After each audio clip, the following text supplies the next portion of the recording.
Custody മർദ്ദനവുമായി ബന്ധപ്പെട്ട് നിയമസഭയിൽ അടിയന്തര പ്രമേയത്തിന് സർക്കാർ അനുമതി നൽകിയിരിക്കുന്നു. എന്താണ് ഇതിന്റെ ചേതോ വികാരം? തീർച്ചയായും കസ്റ്റഡി മർദ്ദനവുമായി ബന്ധപ്പെട്ട് കേരളത്തിൽ അങ്ങോളം ഇങ്ങോളം വ്യാപകമായ പ്രതിഷേധം കോൺഗ്രസിന്റെ യുവജന വിദ്യാർത്ഥി സംഘടനകളിലേക്ക് ഭാഗത്ത് നിന്ന് ഉയർന്നു വന്ന പശ്ചാത്തലത്തിലാണ് നിയമസഭാ സമ്മേളനം തുടങ്ങി. അതിന്റെ ആദ്യ ദിവസം കഴിഞ്ഞ ദിവസം മരിച്ചവർക്ക് ആദ്യമോപചാരം അർപ്പിച്ച് സഭ പിരിഞ്ഞിരുന്നു.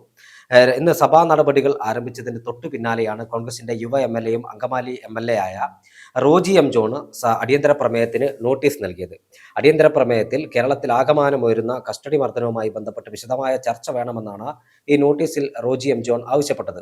സർക്കാരിനെ സംബന്ധിച്ചിടത്തോളം ഈ കസ്റ്റഡി മർദ്ദനം വലിയ ഒരു വിവാദമായിരിക്കുന്ന പശ്ചാത്തലത്തിൽ അടിയന്തര പ്രമേയത്തിന് സർക്കാർ അനുമതി നൽകില്ല എന്നായിരുന്നു എല്ലാവരും പ്രതീക്ഷിച്ചത്. പക്ഷേ സർക്കാർ കോൺഗ്രസിന്റെ മുന്നിൽ അല്ലെങ്കിൽ പ്രതിപക്ഷത്തിന്റെ മുന്നിൽ മുട്ടുമടക്കി എന്ന് തന്നെ നമുക്ക് പറയാൻ സാധിക്കും. പ്രത്യേകിച്ച് നമ്മുടെ കുന്നംകുളത്തെ യൂത്ത് കോൺഗ്രസിന്റെ മണ്ഡലം പ്രസിഡന്റ് സുജിത്തിനെ 4 പോലീസുകാർ ചേർന്ന് 2023 മർദ്ദിച്ചതിന്റെ ദൃശ്യങ്ങൾ പുറത്തു വന്നതിന് പിന്നാലെയാണ് സംസ്ഥാന വ്യാപകമായി വിവിധ പോലീസ് സ്റ്റേഷനുകളിൽ ക്രിമിനലുകളായ പോലീസ് ഉദ്യോഗസ്ഥന്മാരുടെ നേതൃത്വത്തിൽ സ്റ്റേഷനിൽ നീതി തേടി എത്തുന്ന ആളുകളെ അതിക്രൂരമായി മർദ്ദിക്കുന്നതിന്റെ ദൃശ്യങ്ങൾ പുറത്തു വന്നത്. കോൺഗ്രസുകാർക്ക് മാത്രമല്ല ഇത്തരത്തിൽ മർദ്ദനമേറ്റത്. പത്തനംതിട്ടയിലെ മുൻ SFIയുടെ ജില്ലാ പ്രസിഡന്റായ വ്യക്തിയെ അതിക്രൂരമായ രൂപത്തിൽ മർദ്ദിച്ചതിന്റെ വാർത്തകൾ പുറത്തു വന്നു. ആലപ്പുഴയിലെ മുൻ MLAയുടെ ആലപ്പുഴ ജില്ലയിൽ നിന്നുള്ള ഒരു മുൻ MLAയുടെ മകനെ ക്രൂരമായി സ്റ്റേഷനിലേക്ക് കൂട്ടിക്കൊണ്ട് മർദ്ദിച്ചതിന്റെ തീർച്ചയായും നിരവധിയായ വാർത്തകൾ പുറത്തു വരുന്നു. കാസർഗോഡ് മുതൽ തിരുവനന്തപുരം വരെയുള്ള ജില്ലകളിലെ വിവിധങ്ങളായ പോലീസ് സ്റ്റേഷനുകളിൽ നിന്ന് അതിക്രൂരമായ മർദ്ദനം, പിടിച്ചുപറി, പണം വാങ്ങിക്കുക, ഇത്തരത്തിൽ ക്രിമിനലുകളായ പോലീസ് ഉദ്യോഗസ്ഥന്മാർ നടത്തിയ പേക്കൂത്തുകളുടെ നേർസാക്ഷ്യമാണ് കേരളം ഓരോ ദിവസവും കേട്ടുകൊണ്ടിരിക്കുന്നത്. ഇത്തരം വാർത്തകൾ പുറത്തു പറയാൻ പലർക്കും മാധ്യമങ്ങൾക്ക് മുമ്പാകെ വെളിപ്പെടുത്താൻ പലർക്കും പ്രചോദനമായത് യൂത്ത് കോൺഗ്രസിന്റെ കുന്നംകുളത്തെ ഒരു മണ്ഡലം പ്രസിഡന്റ് സുജിത്ത് നടത്തിയ പോരാട്ടത്തിന്റെ ബാക്കി പത്രമായാണ്. സുജിത്ത് വിവരാവകാശ കമ്മീഷൻ ഉൾപ്പെടെ വിവരാവകാശ രേഖ അപേക്ഷ സമർപ്പിച്ച് വിവരാവകാശ നിയമപ്രകാരം ആ കസ്റ്റഡി മർദ്ദനത്തിന്റെ ദൃശ്യങ്ങൾ വാങ്ങിക്കുകയും അത് കേരളത്തിലെ ദൃശ്യമാധ്യമങ്ങൾ, വാർത്താ മാധ്യമങ്ങൾ വലിയ ഒരു താല്പര്യത്തോടു കൂടി ആ വാർത്ത പുറത്തുവിടുകയും ചെയ്തു. ഇതിന് പിന്നാലെയാണ് പല ഇരകളും തങ്ങൾക്ക് സ്റ്റേഷനുകളിൽ ഉണ്ടായ കൊടിയ അനീതിയുടെ നേർചിത്രം മാധ്യമങ്ങൾക്ക് മുമ്പാകെയും ജനങ്ങൾക്ക് മുമ്പാകെയും വെളിപ്പെടുത്താൻ തയ്യാറായത്. ഈ ഒരു പശ്ചാത്തലത്തിലാണ് നിയമസഭാ സമ്മേളനം ആരംഭിച്ചതിന് തൊട്ടു പിന്നാലെ തന്നെ Congress MLA Roji M John അടിയന്തര പ്രമേയത്തിന് നോട്ടീസ് നൽകിയത്. അടിയന്തര പ്രമേയത്തിന് നോട്ടീസ് നൽകി കൃത്യമായ ചർച്ച നിയമസഭയിൽ നടക്കാൻ പോവുകയാണ്. മുഖ്യമന്ത്രി പിണറായി വിജയൻ, ആഭ്യന്തര വകുപ്പ് കൈകാര്യം ചെയ്യുന്ന മുഖ്യമന്ത്രി പിണറായി വിജയൻ ഈ വിഷയത്തിൽ മറുപടി പറയാൻ ബാധ്യസ്ഥനായിരിക്കുന്ന ഒരു സാഹചര്യമാണ് നിലവിലുള്ളത്. കാരണം കേരളത്തിലെ പോലീസിനെ ക്രിമിനൽ വൽക്കരിച്ചിട്ട് നാളുകൾ ഏറെയായി എന്ന കാര്യത്തിൽ ഒരു തർക്കവുമില്ല. കാരണം മാങ്ങ മോഷണ കേസിൽ സർവീസിൽ നിന്ന് പുറത്താക്കപ്പെട്ടത് പോലീസുകാരനാണ്. സ്ത്രീകൾക്ക് അശ്ലീല മെസ്സേജ് അയച്ചതിന്റെ പേരിൽ, വാട്സാപ്പിൽ സന്ദേശം അയച്ചതിന്റെ പേരിൽ സർവീസിൽ നിന്ന് മാറ്റി നിർത്തപ്പെട്ടത് ഒരു പോലീസുകാരനാണ്. കോഴിക്കോടിൽ വ്യഭിചാരശാല നടത്തി പിടിയിലായത് 2 പോലീസുകാരാണ്. ഇത്തരത്തിൽ നിരവധിയായ പോലീസുകാർ, ക്രിമിനലുകളായ പോലീസുകാർ പ്രതികളാകുന്ന കേസുകൾ നാൾക്കുനാൾ കൂടി വരുമ്പോൾ പൊതുജനത്തിനുണ്ടാകുന്ന ഏറ്റവും വലിയ ആശങ്ക ഇത്തരത്തിലെ ക്രിമിനലുകളായ പോലീസ് ഉദ്യോഗസ്ഥന്മാർക്കെതിരെ ഒരു പരാതി നൽകിയാൽ ആ പരാതി അന്വേഷിക്കേണ്ടത് ഇവരുടെ സഹപ്രവർത്തകരായ പോലീസുകാരാണ്. അതുകൊണ്ട് തന്നെ അതിന്റെ ആ പോലീസുകാർ അന്വേഷിക്കുമ്പോൾ അവർക്ക് ചില ഇളവുകൾ ലഭിക്കുന്നു, അല്ലെങ്കിൽ ഇവർക്ക് പ്രത്യേക ഒരു പരിലാളന ലഭിക്കുന്ന ഒരു സാഹചര്യമുണ്ട്. ആ ഒരു പശ്ചാത്തലത്തിലാണ് ക്രിമിനലുകളായ പോലീസുകാരെ സർവീസിൽ വെച്ചു പൊറുപ്പിക്കരുത് എന്നൊരു നിലപാടുമായി കോൺഗ്രസ് മുന്നോട്ട് പോകുന്നത്. അത് മാത്രമല്ല, ഈ പോലീസുകാർക്ക് സംരക്ഷണ കവചമൊരുക്കാൻ കേരളത്തിലെ പോലീസ് അസോസിയേഷൻ എന്ന് പറയുന്ന പോലീസുകാരുടെ ഒരു സംഘടനയുണ്ട്. കാലാകാലങ്ങളായി ആരധികാരത്തിൽ വരുന്നോ അല്ലെങ്കിൽ ആര് ഭരിക്കുന്നുവോ അവർക്ക് അനുകൂലമായി നിലപാടെടുക്കുന്ന സംഘടനയാണ് പോലീസ് അസോസിയേഷൻ. നിലവിൽ സംസ്ഥാനത്തെ പോലീസ് അസോസിയേഷന്റെ തലപ്പത്ത് മുഴുവൻ ഉള്ളത് പഴയകാല SFI നേതാക്കന്മാരാണ്. ഇത്തരത്തിൽ CI വരെയുള്ള പോലീസ് ഉദ്യോഗസ്ഥന്മാർക്ക് ഏതെങ്കിലും തരത്തിൽ എന്തെങ്കിലും പ്രശ്നങ്ങൾ ഉണ്ടായാൽ ഈ പോലീസ് അസോസിയേഷനിലെ ക്രിമിനലുകൾ ഇവരെ ചേർത്ത് പിടിക്കുന്നു. IPS ഉദ്യോഗസ്ഥന്മാർക്ക് എന്തെങ്കിലും വിഷയങ്ങൾ ഉണ്ടായാൽ IPS അസോസിയേഷൻ അതിന്റെ ആളുകൾ ചേർത്ത് പിടിക്കും. ഇത്തരത്തിൽ ക്രിമിനലുകളായ പോലീസ് ഉദ്യോഗസ്ഥന്മാരെ സംരക്ഷിക്കാൻ പോലീസ് സേനയ്ക്കുള്ളിൽ ഉള്ള ആളുകൾ തന്നെ തയ്യാറാകുമ്പോൾ നീതി തേടി പോലീസ് സ്റ്റേഷനിലെത്തുന്ന സാധാരണക്കാരന് എങ്ങനെ നീതി ലഭിക്കുമെന്നൊരു വലിയ ചോദ്യമാണ് വരുന്നത്.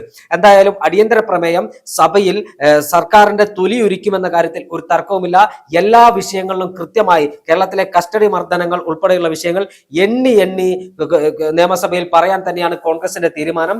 കോൺഗ്രസ് ഈ വിഷയത്തിൽ എടുക്കുന്ന നിലപാട് കൃത്യവും വ്യക്തമായ നിലപാടാണ്. അതിൽ കോൺഗ്രസുകാരന് നീതി ലഭിക്കണമെന്നല്ല, അതായത് യൂത്ത് കോൺഗ്രസിന്റെ മണ്ഡലം പ്രസിഡന്റ് സുജിത്തിന് നീതി ലഭിക്കണമല്ല എന്നല്ല കോൺഗ്രസ് ആവശ്യപ്പെടുന്നത്. കേരളത്തിൽ കസ്റ്റഡി മർദ്ദനങ്ങൾക്ക് ഇരയായ അല്ലെങ്കിൽ കേരളത്തിലെ പോലീസ് സ്റ്റേഷനുകളിൽ നിന്ന് പോലീസുകാരിൽ നിന്ന് നേരിട്ട പീഡനങ്ങൾക്കിരയായ മുഴുവൻ ആളുകൾക്കും, അത് SFIയുടെ ജില്ലാ പ്രസിഡന്റ് ആയാലും ശരി, CPMന്റെ ലോക്കൽ സെക്രട്ടറി ആയാലും ശരി, ഇത്തരത്തിൽ മുഴുവൻ ആളുകൾക്കും നീതി ലഭിക്കണമെന്നാണ് കോൺഗ്രസ് ആവശ്യപ്പെടുന്നത്. അതിനുവേണ്ടിയാണ് കോൺഗ്രസ് അടിയന്തര പ്രമേയം നിയമസഭയിൽ കൊണ്ടുവരുന്നത്. ഈ അടിയന്തര പ്രമേയത്തിന്മേലുള്ള ചർച്ചയിൽ സർക്കാരിന്റെ തൊലിയൊരിക്കും, സർക്കാർ ചില പഴയകാല ചരിത്രം എടുത്തുകൊണ്ടായിരിക്കും ഇതിനെ പ്രതിരോധിക്കാൻ ശ്രമിക്കുക. പക്ഷേ അത്തരം പ്രതിരോധങ്ങളൊന്നും ഇവിടെ നടപ്പാകില്ല. കാരണം AKG സെന്ററിൽ നിന്നുള്ള തിട്ടൂരമനുസരിച്ചാണ് കേരളത്തിലെ ഉന്നത പോലീസ് ഉദ്യോഗസ്ഥന്മാർ പ്രവർത്തിക്കുന്നതെങ്കിൽ കേരളത്തിലെ താഴേക്കിടയിലുള്ള SIയും CIയും പ്രവർത്തിക്കുന്നത് CPMന്റെ ലോക്കൽ കമ്മിറ്റി ഓഫീസിൽ നൽകുന്ന അനുമതി പ്രകാരമാണ്. ഇത്രത്തോളം ഇത്രത്തോളം പോലീസിനെ രാഷ്ട്രീയവൽക്കരിച്ച ഒരു ഭരണകൂടം കേരളത്തിൽ ഉണ്ടായിട്ടില്ല. പിണറായി വിജയൻ അധികാരത്തിലേറിയത് മുതൽ CPMനകത്തെ ക്രിമിനലുകളാണ് പോലീസിനെ നിയന്ത്രിക്കുന്നത്. ഈ പോലീസിനെ പൂർണ്ണമായും രാഷ്ട്രീയവൽക്കരിച്ചിരിക്കുന്നു, പോലീസിനെ പൂർണ്ണമായും CPM വൽക്കരിച്ചിരിക്കുന്നു. അതിന്റെ പരിണിത ഫലമാണ് ഇന്ന് കേരളത്തിലെ ജനങ്ങൾ അനുഭവിക്കുന്നത്. സാധാരണക്കാരായ ആളുകൾക്ക് നീതി തേടി അല്ലെങ്കിൽ അവർക്ക് നീതി ലഭ്യമാക്കാൻ പോലീസ് സ്റ്റേഷനുകളിൽ കയറാൻ പറ്റാത്ത അവസ്ഥയാണ്. പോലീസ് സ്റ്റേഷനിൽ വെച്ച് ക്രൂരമായി മർദ്ദിക്കുന്ന അല്ലെങ്കിൽ പോലീസ് സ്റ്റേഷനിൽ വെച്ച് ക്രൂരമായി മാനസികമായി പീഡിപ്പിക്കുന്ന പോലീസ് ഉദ്യോഗസ്ഥരെ നമുക്ക് കാണാൻ കഴിയുന്നു. അതോടൊപ്പം ഒരു സ്ത്രീ ഒരു സ്റ്റേഷനിലേക്ക് ഒരു പരാതിയുമായി ചെന്നാൽ അവരുടെ വാട്സപ്പ് നമ്പർ കൈക്കലാക്കി ആ വാട്സപ്പ് നമ്പറിലേക്ക് അശ്ലീല സന്ദേശം അയക്കുന്ന പോലീസുകാരൻ ഇന്നും കേരളത്തിൽ ഉണ്ടെന്ന് പറയുമ്പോൾ ജനമൈത്രി പോലീസുകാരനാണ് ഇത്തരത്തിൽ നിലപാട് സ്വീകരിക്കാൻ അല്ലെങ്കിൽ ഇത്തരത്തിലുള്ള ലൈംഗിക ചേഷ്ടകൾ കാണിക്കുന്നത്. ഇത്തരം പോലീസുകാരെ നിലയ്ക്ക് നിർത്തണമെന്ന് മാത്രമല്ല ഇവരെ ക്രൂരമായ ശിക്ഷാ നടപടികൾക്ക് വിധേയരാക്കാൻ സർക്കാർ തയ്യാറാകണം. അല്ലെങ്കിൽ ഇവരെ ജനങ്ങൾ കൈകാര്യം ചെയ്യുന്ന കാലം വിദൂരമല്ല. ഇത്തരത്തിലുള്ള ക്രിമിനലുകളായ പോലീസുകാരെ തെരുവിൽ കൈകാര്യം ചെയ്യുന്ന കാലം വിദൂരമല്ല എന്ന് മാത്രമാണ് പറയാനുള്ളത്. അത് തന്നെയാണ് അടിയന്തര പ്രമേയത്തിൽ കോൺഗ്രസ് ആവശ്യപ്പെടുന്നത്. ക്രിമിനലുകളായ മുഴുവൻ പോലീസ് ഉദ്യോഗസ്ഥന്മാരെയും സർവീസിൽ നിന്ന് പുറത്താക്കണം. അതായത് കുന്നംകുളം പോലീസ് സ്റ്റേഷനിലെ പോലീസുകാർക്ക് സർക്കാർ നൽകിയത് അവരെ സസ്പെൻഡ് ചെയ്യുകയാണ്. സസ്പെൻഡ് ചെയ്താൽ പോരെ, ഇത്രത്തോളം ക്രിമിനൽ ബുദ്ധിയുള്ള ന്യൂമാനെ പോലെയുള്ള സന്ദീപിനെ പോലെയുള്ള പോലീസ് ഉദ്യോഗസ്ഥന്മാരെ സർവീസിൽ നിന്ന് പിരിച്ചുവിടണം. അവർ ഇനി പാവപ്പെട്ട ആളുകളുടെ നികുതി പണം ഉപയോഗിച്ച് ശമ്പളം വാങ്ങി സർക്കാർ സർവീസിൽ പോലീസ് സേനയിൽ ഇരിക്കാൻ യോഗ്യരല്ല എന്ന് കോൺഗ്രസും മറ്റ് പ്രതിപക്ഷ യുവജന വിദ്യാർത്ഥി സംഘടനകളും നിരന്തരം പറഞ്ഞുകൊണ്ടിരിക്കുകയാണ്. ആ ഒരു പശ്ചാത്തലത്തിൽ ഈ പോലീസുകാരെ പിരിച്ചുവിടാൻ സർക്കാർ തയ്യാറാകണം. തൊട്ടപ്പുറത്ത് വടക്കാഞ്ചേരി സ്റ്റേഷനിൽ ഷാജഹാൻ എന്ന് പറയുന്ന ഒരു പോലീസുകാരൻ CPMന്റെ ആജ്ഞാനുവർത്തിയായി സാധാരണക്കാരായ വിദ്യാർത്ഥി പ്രവർത്തകന്മാരെ മുഖംമൂടി ധരിപ്പിച്ച് തീവ്രവാദി കണക്കെ കോടതിയിൽ ഹാജരാക്കുന്ന നമ്മൾ കണ്ടു. അത് ഷാജഹാനെതിരെ ഗത്യന്തരമില്ലാതെ സ്ഥലമാറ്റ നടപടി സ്വീകരിക്കാൻ തയ്യാറാകേണ്ട സർക്കാരാണ്.